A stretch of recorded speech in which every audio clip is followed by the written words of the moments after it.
come to order here at 3:50. So at this time, we'll call this meeting to order and invocation. Ms. Janelle Fulbright, please bless us. Yes. Stand, please. Dear Heavenly Father, we thank you for this wonderful day that you have provided us with. May we all enjoy it and be blessed. We ask you to bless our troops all over the world. Be with those that can't be at home this year at Christmas. Be with the elderly, the shut-ins, those who are lonely, those who are in prisons, everyone in the world we need to reach out to. Remember also the people that live right down the road from us, as well as those all over the world. We ask you to watch over us, guide us, direct us, help us to make good decisions, and to love our fellow men. And all these things we ask in your name. Amen. Roll call. Joe Bird. Honey. John Garvin. Honey. Bill England. Here. Jack Baker. Here. Juliette Coates. Here. Jody Fishinghop. Here. Meredith Fraley. Here. Janelle Fulbright. Here. Frankie Hargis. Present. Chuck Hoskin Jr. Here. Hannah Lori Jordan. Present. Lee Keener. Honey. Dick Lay. Here. Curtis Snell. Here. David Thornton. David Walkinston. Here. Kara Callan Watts. And we have a quorum. Approval of minutes were mailed to you. Make a motion to be approved. Second. Motion by Baker, second by Kurt Snell. All in favor, signify by saying aye. Aye. All opposed, ayes have it. Okay, reports. Top of the lead, job for Diane Kelly. I don't see her. It's me. Okay. Happy holidays. I'm filling in for Diane today. In case you don't know, I'm Darrell Legg. I'm the Director of the Vocational Programs for Career Services. I think I do know most of you, but refresh your memories here. Diane jotted down a few notes for me. The state is changing the GED testing policies, and so we're trying to find some new locations and establish where they're going to be. I think they're raising the rates, and I think it's all going computerized. So we're working on that right now. We did get our work ready certification, so we are a work ready community. The specialized training with the construction trades after the holidays are going to resume, and we're heading up to Tri-County and Bartlesville. So I know we've been working on getting up in that area. So Northeast Tech has welcomed us, and Shane Kirby is going to meet with them and get some classes established. We are helping with the CMB in the food and beverage in Catoosa and Ramona at this time. We got Andy up there. They called and they were getting low in staff, and so I think we went up there and got quite a few on already. And we would like to thank David Thornton, Lee Keener, and Jack Baker for attending the reentry. We had a intertribal reentry coalition meeting at Creek Nation. We had a good turnout. We had more tribal council members that were wanting to go, but they had the Still Up Parade and other obligations. But I appreciate everybody's enthusiasm on this. It's a most needed deal that we need for our tribe as well. Right now we're piecing together all of our departments that are able to help. We don't have a reentry department established, but we are resourcing and networking through what we do have and able to help those that are being released from prison. So, and y'all have Diane's report if y'all have any questions for me. I'll take it at this time. Councilor King. Thank you, Mr. Chair. Darrell, did I hear correctly that the GED will go up from $25 to $100? I think 125. Oh, 120, 25 to 125. To 125. And if I'm wrong, I apologize, but that's what I heard. I think it's going up quite a lot. You know in the budget that you can absorb that? Or? I don't know. Yeah. I really don't. That's a lot. And then we do a lot of GED testing every year. And I think that they're going to have to go from Salisal to Stillwell because, like I said, the computer systems in some of the locations just aren't feasible. So I don't know what the answer is going to be. If we'll have to bus them or, maybe some things like that we can look at. But definitely the cost is going to go up. Right, and that's just for the test. I knew Yes, there'd be sir. some associated costs with that as well. Yeah. Okay, well, just keep us informed on You that bet. if you would. You bet. Thanks. Thank you, Mr. Chair. Councilman Fulbright? Yes, I just have a comment. I appreciate all of Daryl's hard work about the people being released from prison. That's something I've thought a lot about when I've gotten several calls, and usually they're homeless, and we might can put them to work on day work, but so many people, times they're rejected by their families, they don't have any place to turn to. And I'm glad that we've removed the restriction on housing where we used to couldn't give them any service for 5 years. And Yeah. I feel like when they've been released from prison, they need a helping hand. Exactly. And a lot of times these people are nonviolent, they just made bad choices. Yeah. And I'm really proud of all the work that you've done and the example that you have been to others, Daryl. Well, I really appreciate it. appreciate you, and you have done a great job because you've proven that it can be done. Right. So people do rehab and change.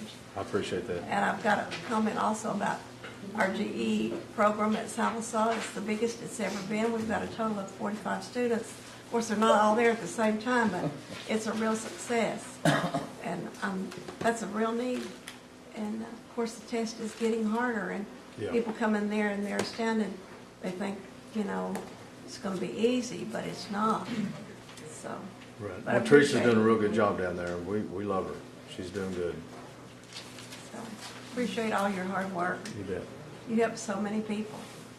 Well, I And love I it. just think, our regular scholarship program is wonderful to help everybody going to college, but so many people are called in a different direction. We need plumbers, electricians, welders, Right. people in the medical field. So I wish that we did have the money. There's always got to be a cutoff point, but we're trying to fund your department better. But you are doing a great job of reaching out, Daryl. I really appreciate you. Well, I'll tell you, career services, and I said this one time, is probably Cherokee Nation's best kept secret. We work diligently with all walks of life. And but Cherokee Nation also sets an example when it comes to hiring felons. There's other tribes that have a zero tolerance policy on hiring convicted felons, whereas Cherokee Nation doesn't. I know that some jobs are youth sensitive, and we can't put them anywhere, but we do employ them, and they're people too. And I went to the reentry meeting in Washington D.C., met with the Obama administration, and the new term is a.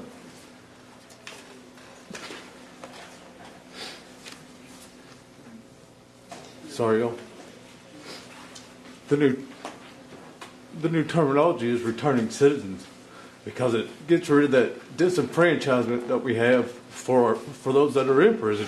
When they get out, they can't vote, they can't find a job, nobody wants them around, and we're a tribe, and we got our people in there that are coming out.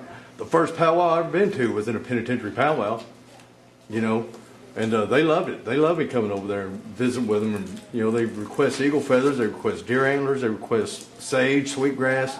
We try to get things for them. We can't get it all, but definitely when they come out, we have to share that burden with them in order to rehabilitate them. Sometimes we're our own worst enemy with our policies, and a policy is a policy. It can be changed. It ain't law. We have the right to change policy. And either it's up, either we're going to do it, set the example, or not. And I think that we are setting the example. So I appreciate y'all as well. Well, we appreciate you because you have set such a good example to show that people that have been in prison, like yourself, can do a good job and do a good job to society. You've done a great job in career services, and I can see where you would be a little bit emotional about this, but we appreciate you and everything you've done. Well, I appreciate y'all. Thank Daryl, you. there's a young gentleman that Pat Lewis recommended. Would you please get with her and see what the status of that gentleman's Yes, I will. application is? You bet. Because I signed off on his application, you just referred it over to HR. Is it for employment? Yes. Oh, okay. Just check You bet. You bet. Pat and see what the status is. Okay. She would know, okay? You bet. Thanks, sir. Any other questions? Thank you very much, Daryl. Thank y'all. Dr. Morton? Y'all hired me out this morning. You have the report from the various departments. I'll be happy to try to answer any questions that you might have concerning the report. that answered on most of the questions. Counselor Watts? Thank you. Could I get a report on funding analysis for Head Start over the past 5 years and utilization of their funds? Yes. You'll make a note of that, Jennifer. We'll pull that. Because reports we had in our budget book showed like $1 million approximately in carryover the last 3 to 5 years. I want to better understand what's happening there. Okay. And then also, do we have a report yet on what has actually happened around the students, the athletes, student athletes and stuff concerning OSSA and how it's going to impact not just the football players, but is it impacting our other teams? Because I'm hearing rumors and I can't figure out what's going on. It's ongoing. The report and findings and subsequent action will be forthcoming within the next 2 weeks. And is that going to be provided to us in writing next month or before then, hopefully? It'll be actually provided before our meeting next Okay. month. Thank you very much. Thank you, Mr. Chairman. Okay. Yes. And I do, I'm sorry. Counselor Hodges? Dr. Martin, I got a call this morning from a parent of from the girls' basketball team, and said the kids are kind of stressed out, not knowing about a coach, and if they have one or if they don't have one. Could you have administration or somebody just talk to the girls and settle them down and just Reassure them a little. Yeah, Yeah. give them a little reassurance. That is in process, and I will make sure that in other words, the process for hiring is ongoing, but I'll make sure that they do. Take a little extra time because so many times we get involved with adult problems, and We forget that our it first stresses the kids. obligation are the student problems. Thank you. Okay. Questions for Dr. Moore? Thank you, Mr. Chairman. Dr. Morton, as you know, we probably several of us had emails or a call about the Haskell students about their checks for this semester. And it was my understanding when we passed the resolution that it was for the semester as well as ongoing. And so I'm sitting here wondering if you have the funds, and if not, do we need to do some sort of a budget line? We've been working with finance on that issue, and it appears that the disposition of that legislation would become effective January the 1st of this year. In other words, it would become effective for spring semester. It was signed by legislation was signed with the chief in the latter part of Thanksgiving. See, our funds for scholarship are a year or half year behind. In other words, we'll start spending fiscal 13 money in January for spring semester and fall semester next year. So the best answer I could give you would be that January it becomes effective. So even though the legislation was made this semester, That's it right. won't be paid. In other words, the legislation was made, but the budget was already, we were using old money. We're using 12 money. We were not using 13 money. And if I wanted to do something today to make sure to fund that for this semester, is that possible? But I think through your process, it would be a budget amendment to another. I'd like to suggest a budget mod for that, and I'm not quite sure how to get there. I was going to suggest that maybe between now and full council tonight, Jody Reese could guide us. I don't know. That'd be my suggestion. I don't think it'll fly here. So. Thank you. Okay. And I do have a message from Verna. She's involved in a personnel hearing this afternoon and cannot be here from Head Start. Was mentioned earlier by some of the council members on the grading, the report you gave to us earlier. Mm-hmm. When you have that meeting, or when you set a schedule up, get with Gail, because I think there were several council members that want to be part of that. On a workshop type Yes. situation to go Yeah. through. Very good.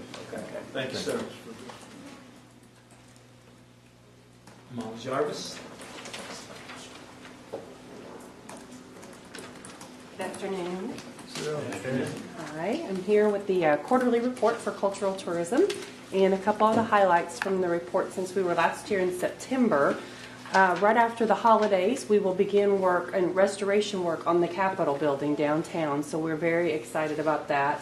The work that will be done first, and the time frame for it will probably be about 6 months, January through June. We will be working on replacing the roof and rebuilding a replica cupola on top, and also replacing all of the doors, windows, soffits, and rebuilding the back porch of the Capitol. We have asked to work with our justices to show them the schedule of work that will be done, and we're being very cognizant to work around their schedule, as we know they're still working and holding court in that building while this work will happen. So if there are any questions about that, I'd be happy to help answer them, or Travis can help me out here. Some other work that will be done are some roof repairs at the Saline Courthouse. We'll be starting very soon. And then just a couple other things to mention that since our September meeting, we have fully launched our smartphone app. So you can now download the OCO Cherokee app on to your smartphone and find out lots of information about the nation, historic sites, the partners that we work with, all 3 of our museums, just lots of our cultural tourism informations are available. And this is a free app you can download. To celebrate Native American History Month in November, we offered our museums were free to visit, the 3 that we have today, and more than 500 people took advantage of that offer and walked through our museums during the month of November. So we're real happy about that and hope that they continue to spread the word. And just the last thing that I wanted to mention, several months ago we came out with a retail men's watch that had the Syllabary face on there, and our ladies' watch, yes, we have someone wearing it. The complement to that, the ladies' watch, will be available. We're keeping our fingers crossed and hoping by the holidays, if not then very soon in January, definitely time for Valentine's Day, if you're thinking about any gifts for that. So I will be happy to try to answer any questions that you may have. Questions for Molly Jarvis, Councilor Snell? Molly, on the Low Hollow Yes, sir. Music Road, okay, we need to apply for grants, is that what my understanding is? Well, we had forwarded some information, and that's just one potential source for a grant. I believe it was through Travis. USDA, correct, for the preservation of community buildings has a grant program available. So we forwarded that information on and would be happy to help anybody who's trying to complete that application. I don't have a budget back yet from the facilities staff that visited with us that day, but I think that's definitely one source to seek for a potential grant for the buildings. Yes. We're putting a little organization together. Okay. So we can move forward with that. Yes. A lot of people don't realize that grant funding for community buildings is available through USDA, but it looks like that what you're trying to do fits perfectly with what the grant is designed to do. Great, good, thank you. Speaker? Molly, would you send that information to me? The USDA Yes. information, absolutely. Thank you. Molly, who do you have as your grant writer, if I may ask? I know we have Tribe, we have CNB. I mean, do you do some of the groundwork there? Or? No, and I am not well versed in grant writing. Travis has done some, and we do have a lady at CNB who is quite a good grant writing. Most of what she's done has been for the wind energy project, Carol Wyatt. But I just have heard that she's a very good grant writer. But as far as ours, we don't really. And I'd say Travis would be the one who has worked on most of our grants. Okay. That it, Speaker? Yes. Anybody else? Molly, thank you very much. Thank you. Happy holidays. Old business, none pending. New business, none pending. Any announcements? Any entertain a motion to adjourn. Motion to adjourn. Motion, second, all in favor? Aye.